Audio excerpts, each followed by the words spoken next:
Hello दोस्तों, learning by doing पे मैं प्रियंका आपका स्वागत करती हूँ। और जैसा कि आपके सामने है, ये है एनसीईआरटी ज्योग्राफी यानी भूगोल क्लास 6 का आज लेसन है, वो है 8, जिसमें आज का जो टॉपिक है वो है भारत में जलवायु, वनस्पति एवं वन्य प्राणी। इनसे संबंधित आज की वीडियो में हम आपके साथ चर्चा करेंगे। दोस्तों, वीडियो स्टार्ट करें उससे पहले अगर आप हमारे चैनल पे नए हैं तो वीडियो को लाइक कर चैनल को सब्सक्राइब कर ऑल का बटन प्रेस कर दें, ताकि डेली के आने वाले जो वीडियो है दोस्तों आपको ईजिली मिल सके। ठीक है, तो बिना समय गवाए हुए फटाफट हम जो आज का टॉपिक है भारत में जलवायु, वनस्पति एवं वन्य प्राणी, इनसे संबंधित चर्चा करते हैं। तो दोस्तों, इसमें सबसे पहले जो बात किया गया है वो है कि मौसम वायुमंडल में दिन प्रतिदिन होने वाला परिवर्तन मौसम कहलाता है। ठीक है, इसमें तापमान, वर्षा तथा सूर्य का विकिरण इत्यादि शामिल है। ठीक है, और थोड़े से आगे चले और हम बात करें दोस्तों, तो इसमें बात किया गया है कि सामान्यतः भारत में 4 प्रमुख मौसम होते हैं। कौन कौन से दोस्तों? तो दोस्तों पहला जो होता है वो है दिसंबर से फरवरी तक ठंडा मौसम, जिसे सर्दी कहा जाता है। दूसरा है मार्च से मई तक गर्म मौसम, जिसे गर्मी का मौसम कहा जाता है।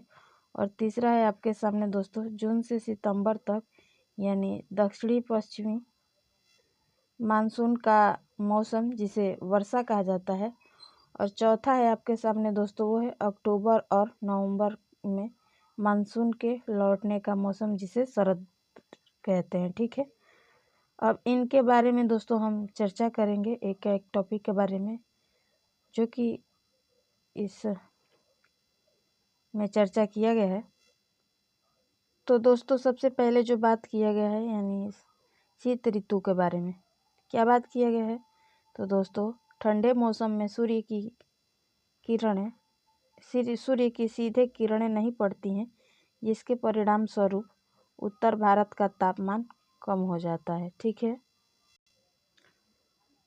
दोस्तों, इसमें दूसरा जो बात किया गया है वो है ग्रीष्म ऋतु। इसके बारे में क्या चर्चा किया गया है, तो दोस्तों गर्मी के मौसम में सूर्य की किरणें अधिकतर सीधी पड़ती है, तापमान बहुत अधिक हो जाता है और दिन के समय गर्म एवं शुष्क पवनें बहती है, जिसे लू कहा जाता है। ठीक है, अगला है दोस्तों आपके सामने वो है दक्षिणी पश्चिमी मानसून या वर्षा का मौसम। इसके बारे में क्या क्या चर्चा किया गया है, चलिए आइए इसको जानते हैं। तो दोस्तों यह मानसून के आने तथा आगे बढ़ने का मौसम है। इस समय पवन बंगाल की खाड़ी तथा अरब सागर से स्थल की ओर बहती है। वे अपने साथ नमी भी लाती है। जब ये पवनें पहाड़ों से टकराती है तब वर्षा होता है। ठीक है, अब चौथा जो बात किया गया है दोस्तों वो है मानसून के लौटने का मौसम या शरद ऋतु। चलिए ये इसके बारे में क्या क्या चर्चा किया है उसको जानते हैं। तो दोस्तों इस समय पवन स्थल भागों से लौटकर बंगाल की खाड़ी की ओर बहती है। यह मानसून के लौटने का मौसम होता है और भारत के दक्षिणी भागों विशेषकर तमिलनाडु तक और आंध्र प्रदेश में इस मौसम में वर्षा होती है। दोस्तों आगे जो बात किया गया है, किसी स्थान पर अनेक वर्षों में मापी गई मौसम की औसत दशा को जलवायु कहते हैं और भारत की जलवायु को मोटे तौर पर मानसूनी जलवायु कहा जाता है। आगे हम बात करें दोस्तों आपसे, तो वो है कि मानसून शब्द अरबी भाषा के मौसम से लिया गया है, जिसका अर्थ होता है मौसम। ठीक है, आगे जो बात किया गया है दोस्तों वो है कि भारत की स्थिति उष्णकटिबंध में होने के कारण अधिकतर वर्षा मानसून पवन में होता है। आगे चले और हम आपसे बात करें दोस्तों, तो बात किया गया है कि भारत में कृषि वर्षा पर निर्भर है और अच्छे मानसून का मतलब है पर्याप्त वर्षा तथा प्रचुर मात्रा में फसलों का उत्पादन। ठीक है, आगे जो बात किया गया है दोस्तों वो है कि किसी स्थान की जलवायु उसकी स्थिति, ऊंचाई, समुद्र से दूरी तथा ऊंचावच पर निर्भर करती है। इसलिए हमें भारत की जलवायु में क्षेत्रीय विभिन्नता का अनुभव होता है। ठीक है, आगे जो बात किया गया दोस्तों आपका वो है कि राजस्थान के मरुस्थल में स्थित जैसलमेर तथा बीकानेर बहुत गर्म स्थान है। आगे जो बात किया गया दोस्तों आपका वो है कि जम्मू तथा कश्मीर के द्रास एवं कारगिल में बर्फीली ठंड पड़ती है। आगे हम बात करें दोस्तों आपसे तो वो है कि तटीय क्षेत्र जैसे मुंबई तथा कोलकाता की जलवायु मध्यम होती है। वे ना अधिक गर्म है और ना ही अधिक ठंड। ठीक है, आगे जो बात किया गया है दोस्तों आपका वो है कि समुद्र तट पर होने के कारण ये स्थान बहुत अधिक आर्द्र है। आगे जो बात किया गया है वो है दोस्तों कि विश्व में सबसे अधिक वर्षा मेघालय में स्थित मानसीराम में होता है, जबकि किसी वर्ष राजस्थान के जैसलमेर में वर्षा होती ही नहीं है। ठीक है, आगे जो टॉपिक है दोस्तों वो है आपका प्राकृतिक वनस्पति या वन्य प्राणी। आइए देखते हैं इससे संबंधित क्या क्या चर्चाएं की गई हैं। तो दोस्तों कुछ पौधे छोटे होते हैं जिन्हें झाड़ी कहा जाता है, जैसे कैक्टस तथा फूलों वाले पौधे इत्यादि। ठीक है, आगे जो बात किया गया है दोस्तों आपका वो है कि घास, झाड़ियाँ तथा पौधे जो बिना मनुष्य की सहायता से उपजते हैं उन्हें प्राकृतिक वनस्पति कहा जाता है। ठीक है, आगे टॉपिक है जैसा कि आपके सामने दोस्तों वो है दोस्तों कि हमें वन की आवश्यकता क्यों है। तो दोस्तों वन हमारे लिए बहुत ही लाभदायक है, ये विभिन्न कार्य करते हैं। आगे बात करें हम इसमें दोस्तों तो जैसे कि पेड़ पौधे ऑक्सीजन छोड़ते हैं जिसे हम सांस के रूप में लेते हैं तथा कार्बन डाइऑक्साइड को ग्रहण करते हैं। आगे जो बात करेंगे दोस्तों है कि पेड़ पौधों की जड़ें मिट्टी को बांध कर रखती हैं तथा इस प्रकार के मिट्टी के अपरदन को रोकती हैं। आगे जो बात किया गया है दोस्तों कि वनों से हमें ईंधन, लकड़ी, चारा, जड़ी बूटियाँ, लाख, शहद, गोंद इत्यादि प्राप्त होते हैं और वन जीवों के प्राकृतिक निवास है।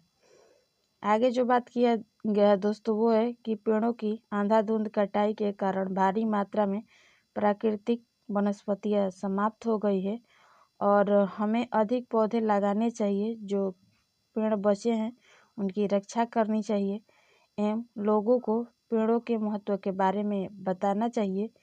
इसके अलावा जो बात किया गया है दोस्तों वो है आपका कि हम लोग कुछ खास आयोजन जैसे वन महोत्सव मनाकर अधिक से अधिक लोगों को इस प्रयास में शामिल कर सकते हैं तथा प्रकृति को हरा भरा रख सकते हैं। ठीक है, आगे जो टॉपिक है दोस्तों आपके सामने वो है वन्य प्राणी। इसके विषय में क्या चर्चा किया गया है। तो दोस्तों वन विभिन्न प्रकार के वन्य जीवों का निवास स्थान होता है और वन में जंतुओं की हजारों प्रजातियां तथा बड़ी संख्या में विभिन्न प्रकार के सरीसृपों, उभयचरों, पक्षियों, स्तनधारियों, कीटों तथा कृमियों का निवास स्थान होता है। अब आगे जो बात किया गया है आपका दोस्तों कि बाघ हमारा राष्ट्रीय पशु है और यह देश के विभिन्न भागों में पाया जाता है। आगे जो बात किया गया है दोस्तों कि गुजरात के गिर वन में एशियाई शेरों का निवास स्थान है। आगे जो बात किया गया है वो है दोस्तों कि हाथी तथा एक सींग वाले गैंडे असम के जंगलों में घूमते हैं, यानी हाथी और एक सींग वाले गैंडे जो है असम के जंगलों में पाया जाता है। आगे हम बात करें दोस्तों कि हाथी जो है केरल एवं कर्नाटक में मिलते हैं। इसके अलावा हम बात करें कि ऊँट भारत के रेगिस्तान तथा जंगली कच्छ के रण में पाए जाते हैं। आगे बात जो किया गया है दोस्तों आपका कि जंगली बकरी, हिम, तेंदुआ, भालू इत्यादि हिमालय के क्षेत्र में पाए जाते हैं। इसके अलावा जो बात किया गया है दोस्तों वो है बंदर, सियार, भेड़िया, नीलगाय, चीतल इत्यादि जानवर भी हमारे देश यानी भारत में पाए जाते हैं। इसमें आगे जो बात किया गया है वो है आपका दोस्तों कि भारत में सांपों की सैकड़ों प्रजाति पाई जाती है, लेकिन उनमें से कोबरा एवं कोबरा एम करेत प्रमुख है। ठीक है दोस्तों, एम की जगह थोड़ा सा एक गलत टाइप हो गया, राइटिंग हो गया था दोस्तों, एक हो गया था, तो सॉरी दोस्तों। आगे हम बात करें दोस्तों कि प्रत्येक वर्ष हम लोगों अक्टूबर के पहले सप्ताह को वन्यजीव सप्ताह के रूप में मनाते हैं, ताकि वन्य जीवों के निवास को संरक्षित रखने के लिए जागरूकता लाई जा सके। ठीक है, आगे जो टॉपिक है वो है आपका प्रवासी पक्षी।